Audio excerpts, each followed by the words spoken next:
Hello, you're listening to Hugo Talk Some More. Here we see today talk of return of the passport. Huh? What did it ever go away? Oh yes, I remember now. That was it. Boris and Chum said that the passports won't be used for pubs last month. And people and the industry saw that and they went, oh, thank goodness for that. Phew, that's a relief. Have you learnt nothing yet? They're just managing the public. They have full intention of bringing the passport in for pubs, even though nobody wants it.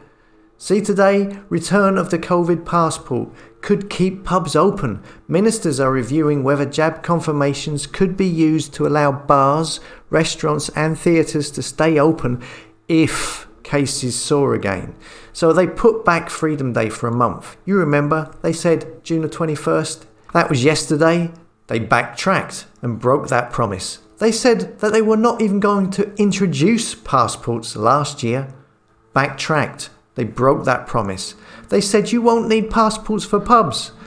Yeah, you guessed it. It says here, plans for the widespread use of so-called COVID passports were put on the back burner earlier this year following a backlash from MPs and parts of the hospitality sector. However, a Whitehall source told the Mail last night the scheme could be used to keep open a much wider range of venues if a surge this winter requires ministers to consider lockdown restrictions. So it's all down to whether there will be a surge, which they know there will be. How many times will people accept these constant about turns where the government says one thing and does the exact opposite later on? It becomes a farce.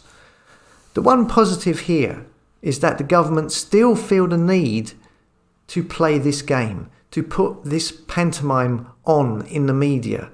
They still feel that they need to have to do this to manage the public's opinion and their perceptions, which tells me and you that they are afraid of annoying the public. They are afraid of backlash. Unlike, say, in Ireland, where there is very little backlash to anything, to proposed plans, and they now just introduce draconian laws on the fly, like I was talking about in yesterday's video, the €30,000 fine and 5 years imprisonment for refusing to give up your mobile phone password. They are bringing in laws just like that. None of this leaking it out to the press to see what the public think, so that the social media analysts can watch online and look at people's comments and their replies and see how many people are angry and how angry they are. None of that. In the UK though, they are still doing this. So keep the pressure on. Keep them backtracking. Make your voice heard online, on the internet, on social media. Tell them how angry you are.